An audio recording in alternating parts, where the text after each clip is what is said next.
अस्सलामु अलैकुम। अच्छा, कुछ टिप्स हैं। पिछले दिनों एक दो लोगों ने पूछा भी कि आजकल के दौर में अर्निंग कैसे की जा सकती है, कुछ पैसा कमाने के तरीके शेयर करें।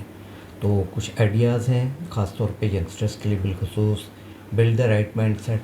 यानी हम ये देखने में आया कि बहुत से लोग ना, वो उनका माइंडसेट इस लिहाज से क्लियर ही नहीं होता कि अर्निंग के लिए जो लर्निंग की ज़रूरत है वो भी, प्रोफेशनलिज्म की शॉर्टेज भी, और अप्रोच भी।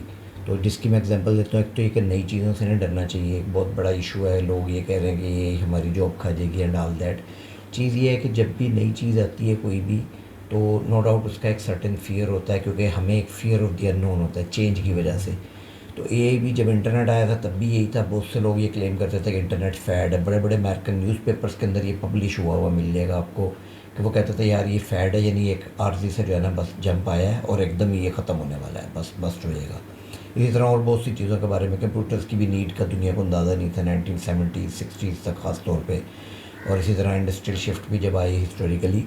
तो मकसद ये है बताने का कि ए भी इसी तरह है कि इसकी इम्पोर्टेंस है, एक सर्टेन अफादियत इसकी। जो लोग समझ पाएंगे, जो लोग इसको इस्तेमाल करना सीखेंगे, उन्हें उस हिसाब से फ़ायदा होगा। तो नई चीज़ अमूमन ये होता है कि जो शख्स कैरियर के अंदर स्टक है किसी न किसी जगह पे, उसको ये उलझन होती है कि यार फिर कोई नई चीज़ आ गई, मुझे सीखनी पड़ेगी। वो जो दिमाग के ऊपर बोझ है नई चीज़ सीखने का, उसको, उस बोझ से बचने के लिए लोग उसकी अफादियत को बिल्कुल ना कर देते हैं। बल्कि पिछले दिनों मैंने बड़े अच्छे एक उसमें अखबार में, इसमें डॉन का है अरोरा की पब्लिकेशन, उसके अंदर किसी ने लिखा हुआ था कि जी लोग अगर यही से ऐड बनाएंगे तो सारे ऐड एक जैसे होंगे। हालांकि ऐसा नहीं है, तो आप प्रॉम्प्ट ज़रा सी चेंज करें तो वो उसके हिसाब से डिफरेंट होता है। तो लिखने वाले का माइंडसेट पता चल रहा था कि उनका माइंडसेट ये है कि एक नई चीज़ आ गई है, ये मुझे ना सीखनी पड़े। तो ये अपने जहन को ना नई चीज़ें सीखने के लिए ओपन करें, इससे बहुत फ़ायदा होगा।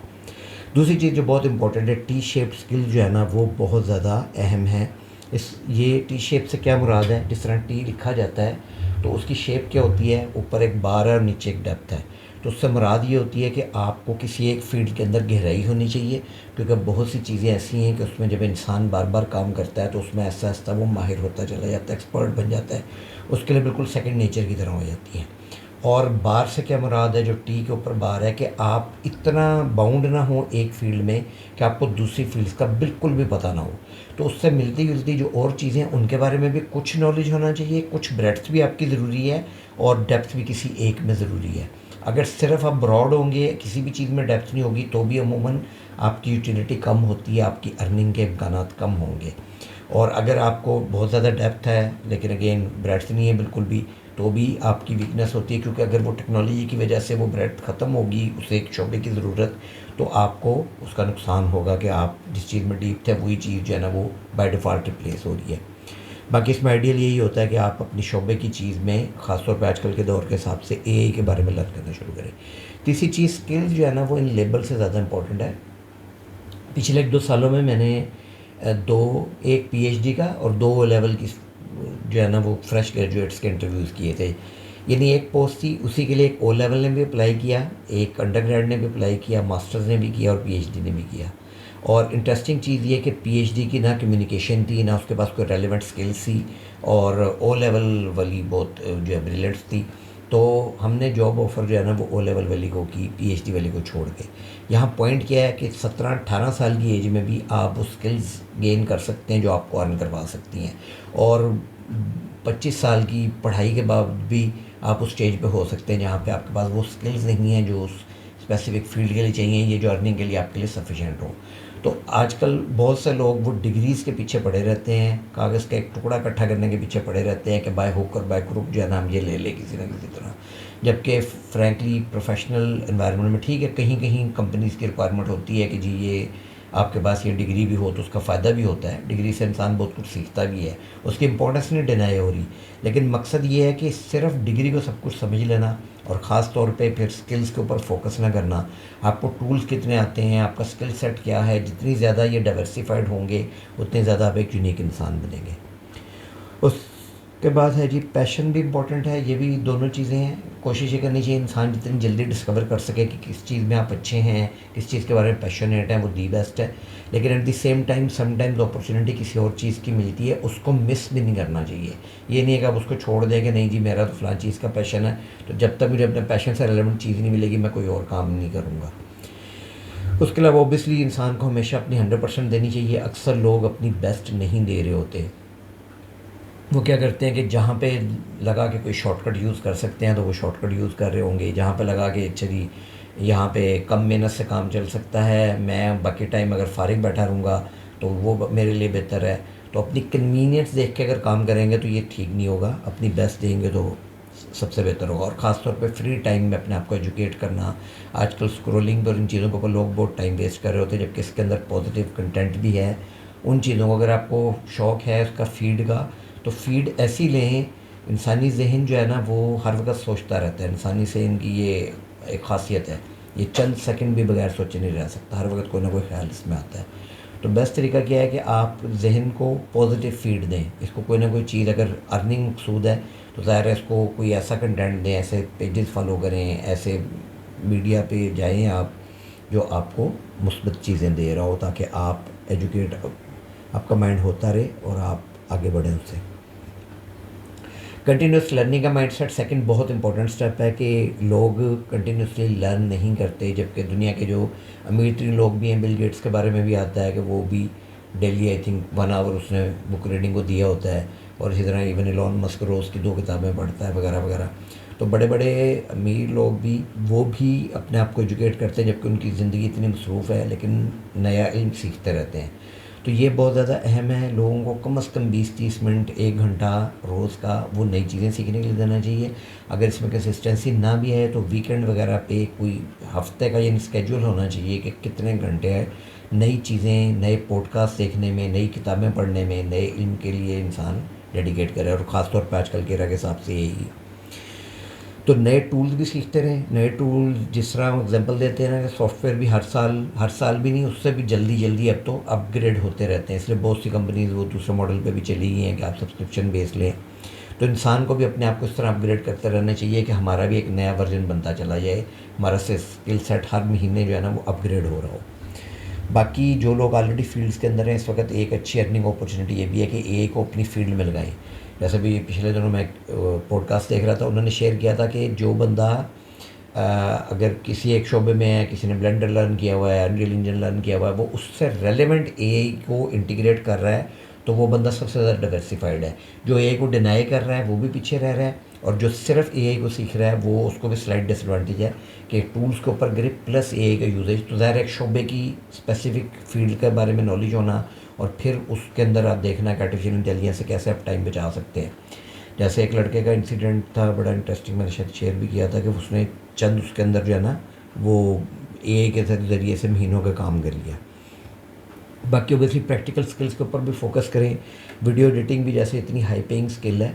मेरा एक स्टूडेंट बता रहा था कि मैंने ऑप्शनल एक असाइनमेंट दी थी, तो उसने कहा कि मैंने एआई वीडियो एडिटिंग सीखी है और उसके ऊपर सिर्फ 2 यूट्यूब के ऊपर वीडियोस बनाई हैं, वो भी बड़ी बेसिक लेवल की, कि जी आप ये सॉफ्टवेयर किस तरह स्टार्ट करेंगे, लर्न करेंगे एंड ऑल दैट। डाविंची पे प्रोबेबली के एडोबी फोटो उस पर एडोबी प्रीमियर प्रो पे। तो कह रहा था कि सिर्फ 2 वीडियोस बनाने पे मुझे पार्ट टाइम में जॉब मिल गई, एक अपॉर्चुनिटी मिल गई, और मैं अच्छे खासे अपने खर्चे अब उठाने शुरू हो गया। तो बार बार वो ग्रेटफुल हो रहा था। तो बहुत सी चीज़ें ऐसी हैं कि बड़ी छोटी सी होती हैं, सिंपल होती हैं, लोग इनको हल्का समझ रहे होते हैं, लेकिन जो बंदा इनमें एक्सपर्ट होता है वो बड़े आराम से अर्न कर लेता है। तो इसी तरह और बहुत से शोबे हैं। बाकी पॉडकास्ट भी बुक रीडिंग की तरह एक मॉडर्न फॉर्म है। तो अच्छे पॉडकास्ट देखना, बुक रीड करना, इसके लिए भी अपने आप को ज़ाहिर यूज़ टू बने भी बनाएं। और ऑब्वियसली जब गो थ्रू करें उसके लिए एक सर्टेन टाइम होना चाहिए कि 1 महीना 2 महीना कितना अर्सा मैं शोबे के बारे में जानूँगा। उसके बाद एग्जीक्यूशन के ऊपर है। अगर सिर्फ इंसान सीखता रहेगा और एग्जीक्यूट कभी भी नहीं करेगा तो ज़ाहिर है वो उससे अर्न नहीं कर सकेगा, या अर्न करने की अपॉर्चुनिटी बहुत लिमिटेड होंगी, फिर वो टीचिंग साइड पर ज़्यादा बनती है। थर्ड चीज़ ये कि प्रोफेशनलिज्म के बारे में, स्पेशली फ्रेश ग्रेड्स के लिए इन पर्टिकुलरली है। एक तो इंसान को सिंसेयर होना चाहिए, जिस कंपनी के साथ काम कर रहे हैं उसके साथ भी एक लॉयल्टी और एक सिंसेरिटी के साथ काम करना चाहिए कि उनको नुकसान पहुँचाना मकसूद ना हो, उनके भी भला चाहिए हो, और ज़ाहिर कंसिस्टेंट हो। बाकी अनप्रोफेशनल बिहेवियर को अवॉइड करें। अक्सर लोग क्या करते हैं, रोमन उर्दू यूज़ कर रहे होते हैं मैनेजर को, सीईओ को, और मल्टीपल मैसेजेस लिख रहे होते हैं जो शो करता है कि आप बिल्कुल कैजुअल जो है ना, आपको प्रोफेशनलिज्म बिल्कुल भी नहीं है। तो रिपीटेड मैसेजेस भेज रहे हैं वगैरह वगैरह। तो अननेसेसरी किसी का टाइम नहीं ज़ाया करनी चाहिए, लोगों के टाइम की रिस्पेक्ट करनी चाहिए, बोदर करें। इसी तरह अगर किसी को अपॉर्चुनिटी मिलती है जॉब की, तो ये देखें कि कंपनी की भी ठीक ठाक कॉस्ट है आपको सिखाने की भी, ट्रेनिंग की भी, और ऑब्वियसली जो उन्होंने ऑफिस लिया हुआ है रेंट पे, उसके जो बिल्स वो पे कर रहे हैं इलेक्ट्रिसिटी के, आपके लिए अगर कोई एम्प्लॉई रखा हुआ है, उन्होंने ऑफिस बॉय वगैरह रखा हुआ है, उसकी भी वो पे दे रहे हैं। तो कंपनी की अपनी कॉस्ट, स्पेशली एक फ्रेश ग्रेजुएट जब हायर होता है तो उसकी इंटर्नशिप या स्टाइपेंड से ज़्यादा कंपनी उसके ऊपर इन्वेस्ट कर रही होती है। इसका भी लोग एहसास नहीं करते। तो उसको एक अपॉर्चुनिटी समझें, अगर कोई आपके ऊपर इन्वेस्ट कर रहा है तो आप उसको फ़ायदा उठाएं ताकि आगे बढ़ें, लर्न करें। लोगों को इतनी अच्छी अच्छी बात का देखने में आया है कि जॉब ऑफ़र आती है और वो उसको रिजेक्ट कर रहे होते हैं, रियलाइज़ किए बगैर कि कितना बड़ा तबका जो है ना वो जॉबलेस बैठा हुआ है, सिर्फ इसलिए कि अमूमन लोगों को टेंशन नहीं होती, जो इनके ऑलरेडी कहते हैं कि पेट भर रहा है, क्योंकि पेरेंट्स ने रिस्पॉन्सिबिलिटी उठाई हुई है, तो वो इस उसमें ही होते हैं कि हमें तो इतनी हाई पे मिलेगी फिर हम करेंगे। लेकिन उसका रिज़ल्ट ये होता है कि अपना टाइम भी वेस्ट करते हैं, वो ज़ाहिर है कंपनीज़ के साथ भी जो है ना बिहेवियर वो फिर ठीक नहीं होता। उस तो फ्रेश ग्रेड्स के लिए इन पर्टिकुलर टिप है कि इंसान को विलिंग होना चाहिए लर्न करने के लिए, सिर्फ एक्सपीरियंस गेन करने के लिए, कि मैं काम करूँ इसके बदले मुझे एक्सपीरियंस मिले। इवन अगर पे करना पड़ता है पे करें, स्टाइपेंड वगैरह मिल गया तो वो तो ग्रेट है। तो इसकी बड़ी एग्जांपल्स आती हैं। इसकी एक बड़ी अच्छी वीडियो भी है, क्या नाम है, एलेक्स हार्मोजी की। उसने ये टिप शेयर किया, उसने कहा कि मैंने जब कोई चीज़ सीखनी होती है तो मैं लोगों को पे करता हूँ उस फील्ड के किसी अच्छे को। तो उसने एग्जांपल दी थी कि मैंने एक सोशल मीडिया लर्न करना था, तो एक बंदे को मैंने कहा जो बहुत एक्सपर्ट था उसका, कि मुझे इस तरह मैं काम करूँगा कि कंप्यूटर पे मैं बैठूँगा, तुमने मुझे बताना है कहाँ कहाँ क्लिक करना है और क्यों करना है। तो अगले ने कहा जी मैं तो $600 फ़ी घंटा चार्ज करूँगा। कहता मैंने उसके साथ 8-10 घंटे गुजारे, उसको $3-4 हज़ार पे किए, लेकिन उसके बदले में मैंने मिलियंस कमाए फिर उस स्किल से। ये माइंडसेट हमारे यहाँ नहीं है। हमारे यहाँ जो फ्रेश ग्रेड होता है इन पर्टिकुलरली, वो ये समझता है कि मैं डिग्री ले ली है मैंने, अब मुझे सीखने की कोई ज़रूरत नहीं है, अब मैं अनपेड पर तो काम ही नहीं करूँगा एंड ऑल दैट। तो जब भी किसी नई फील्ड में जाते हैं, कोई चीज़ करते हैं, तो आप वो जो नॉलेज गेन करना है वो वैल्यूएबल होता है। उसके लिए थोड़ा सा be willing to invest, continuously अपने ऊपर अपने आप को एजुकेट करने के लिए इंसान को खर्च करते रहना चाहिए। चौथी चीज़, आप जो कुछ भी गेन कर लेते हैं अपने आप को ना फिर विजिबल करना भी ज़रूरी है। अमूमन ये होता है कि लोग इसमें हेजिटेट करते हैं, ख़ास तौर पे यूट्यूब वीडियो होगी, इवन लिंक्डइन वगैरह पे बहुत से लोग एक्टिव नहीं होते। तो अमूमन ये होता है कि आप जो भी नई स्किल सीख रहे हैं वो अगर कहीं ना कहीं पे आप डिस्प्ले पर डालेंगे तो ही लोग आप तक अप्रोच कर सकेंगे, आपको ढूंढ सकेंगे।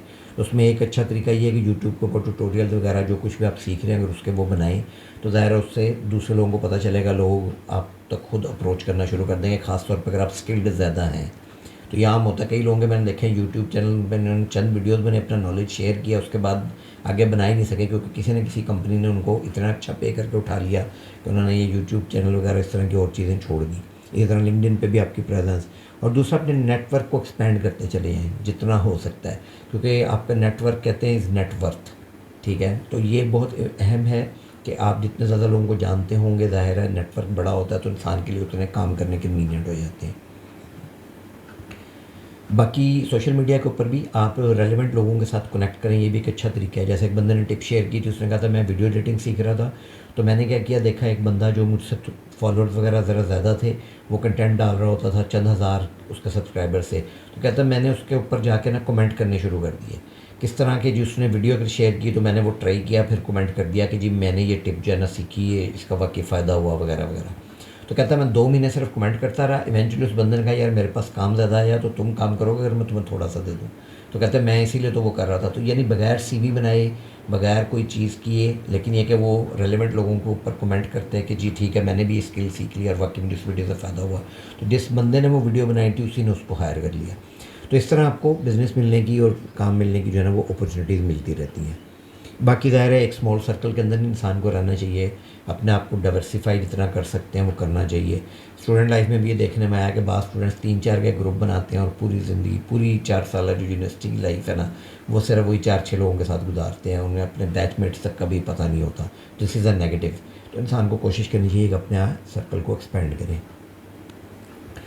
उसके बाद जी स्किल्स को ज़ाहिर है इनकम में फिर कन्वर्ट करना है। स्किल जो आपने गेन कर ली है वो गेन, एक अगर फ्रीलांसिंग साइट पे किसी ने जाना है, अपवर्क, फाइवर वगैरह के ऊपर लोग अकाउंट बनाते हैं सिमिलर प्लेटफॉर्म पे। और दूसरी ये भी कि अगर मुमकिन हो सके तो अपनी स्किल्स को ना रिचर लोगों में सेल करने की कोशिश करें। मसलन कंपनीज ज़्यादा पे करती हैं एक आम बंदे के मुकाबले में, इसी तरह बास कंट्रीज़ जिन लोगों के पास ज़्यादा पैसे हैं वो आपको ज़्यादा पे करेंगे। तो अपॉर्चुनिटीज़ देखें कि आप क्या प्रोडक्ट बना रहे हैं और किन लोगों को सेल की जा सकती है, उसमें कितनी और मार्केट, इसमें एक के साथ भी आप ब्रेनस्टॉर्मिंग कर सकते हैं। बाकी यूज़फुल एग्जीक्यूशन का ओबियसली बेनिफिट होता है, लोग सिर्फ नॉलेज के लिए नहीं पे करते। तो ब्लू ओशन और रेड ओशन के फ़र्क को भी समझें। ब्लू ओशन के अपने फ़ायदे हैं, यानी अगर आप कोई ऐसी मार्केट ढूंढते हैं, इनोवेटिव हैं, क्रिएटिव हैं, इसके फ़ायदे ज़्यादा हैं इस लिहाज से कि बहुत बड़ा एक समंदर होता है, यानी जो नीड कोई भी नॉलेज या टेक्नोलॉजी आई उससे आप कोई ऐसा मार्केट गैप आइडेंटिफाई करें जहाँ पे फ़िलहाल कंपेटिटर्स भी नहीं है और कस्टमर्स भी अभी आपको ढूंढने पड़ेंगे। रेड ओशन के मुकाबले में कहते हैं जहाँ पे मछलियाँ ज़्यादा हैं, पकड़ने वाले भी ज़्यादा हैं, तो वो कहते हैं कि यहाँ पे कंज्यूमर भी ज़्यादा होता है और कंपेटिटर भी ज़्यादा होते हैं। लेकिन दोनों के अपने अपने फ़ायदे हैं। ख़ास तौर पे ये रेड ओशन के ऊपर जो है ना, एक ये डायरी ऑफ सीईओ वाले ने एक बड़ी अच्छी वीडियो इस बंदे की कंडक्ट की थी। क्रिस, ये 38 साल का बंदा है, लेकिन इसने पहला जो बिज़नेस किया वो 9 साल की एज पे किया कि इसके दिल में ख्वाहिश पैदा हुई कि मेरा जो है ना एक फिलहाल हमसाया, इसने देखा कि वो साइकिल चलाता है तो इसने कहा मैं भी क्यों ना पैसे अर्न करके मैं भी साइकिल खरीदूँ। तो इसने 80 से ज़्यादा बिजनेसेस किए हैं। तो इसने ये शेयर किया, ये कहता है कि नई नया आइडिया ना ढूंढें। ये रेड ओशन का फ़ैन है, वो कहता है कि एक कंपनी अगर एक काम एक तरीके से कर रही है तो उसने बहुत सा पैसा लगा के एक्सपेरिमेंट्स करके वो उस तरीके से कर रही है, तो मैं क्यों स्क्रैच से जो है ना चीज़ें ट्राई करूँ और तजर्बे करूँ। मैं उन्हीं के मॉडल को कॉपी करके उसमें माइनर चेंज करके उसको किसी और फील्ड में या किसी और जगह पर जो है ना वो प्रोडक्ट को सेल करूँ। तो ये बड़ा अच्छे आइडियाज़ हैं, यानी तो दोनों की अपनी फ़ायदे है, ब्लू ओशन और रेड ओशन। तो जो भी आपको क्लिक करता है उसको देखें और उसके हिसाब से दोनों की अंडरस्टैंडिंग होनी चाहिए आपको लाइफ में कि कौन सी अपॉर्चुनिटी मिलती है ताकि आप उसको जो है ना फिर अवेल कर सकें। बाकी ये एरा में जो डिफरेंट इनकम पास हैं, ऑब्वियसली एआई की बेस के ऊपर कंटेंट जनरेट कर सकते हैं, एआई एजुकेशन के ऊपर यूट्यूब चैनल वगैरह बन सकते हैं। मेरी नज़र में तो एंटरटेनमेंट का बहुत बड़ा वर्ड है और बहुत से लोग अब बना भी रहे हैं, क्योंकि एआई टूल्स इतने एडवांस हो गए हैं कि बहुत कम उसके अंदर इस पे फ्लो के ऊपर अगर देखें तो उस पर वो डेली के 50 क्रेडिट्स देता है, उसके ऊपर भी एक आधी वीडियो 6-7 सेकंड की बन जाती है। तो फ्री टूल्स भी इवन अवेलेबल हैं, लेकिन पेड में और भी ज़्यादा फ़ायदा है, तो पहले फ्री को एक्सप्लोर करें फिर पेड पे जा सकते हैं। इसी तरह ए वॉइस एजेंट इस वक्त की बहुत बड़ी अपॉर्चुनिटी है कि आप बना के कॉल सेंटर्स को सेल कर सकते हैं और ज़ाहिर है दुनिया का भी बहुत बड़ा तबका इसमें मिसिंग है। इसी तरह एआई ऑटोमेशन है, N8N वगैरह सीखें, make.com सीखें, उससे कंपनीज़ को ऑटोमेट करना ये एक बहुत बड़ी अर्निंग अपॉर्चुनिटी है। एआई एड स्टूडियो या फिल्म मेकिंग एजेंसी, ये मेरा पर्सनल भी एरिया ऑफ इंटरेस्ट पहले भी मैंने शेयर किया था, तो ये भी एक अच्छी अपॉर्चुनिटी है। शॉर्ट एड्स बनाना वो बड़ा इजीली, अगर आप थोड़ा सा भी दिमाग लाएं 1 घंटे के अंदर अंदर ज़बरदस्त ऐड, न्यू इनोवेटिव ऐड आप बना सकते हैं। एआई से ही चैट जीपीटी वगैरह से ब्रेनस्टॉर्मिंग कर लें, फ्लो के ऊपर पिक्चर्स भी बन जाएंगी, वीडियो भी बन जाएगी, फ्री में लिटरली बन सकते हैं। इसी तरह बाकी स्किल बेस्ड हाइब्रिड रोल होते हैं कि आप अगेन टी शेप जो मैंने शुरू में भी शेयर किया कि एक स्किल के अलावा भी मल्टीपल स्किल्स को करें, तो जो डाइवर्सिफाइड लोग हैं उनको एडवांटेज बहुत ज़्यादा होता है और एआई से ये बहुत इजी होता है। यार ये जर्नलिस्ट के लिए भी बड़ी ज़बरदस्त अपॉर्चुनिटीज़ हैं। बाकी जिसकी ज़ाहिर है कोशिश करते रहें और अल्लाह ताला से मांगें तो इंशाल्लाह अन्य अपॉर्चुनिटीज़ इंसान की बढ़े। ताकि ठीक है जी, जज़ाकुमुल्लाह खैर।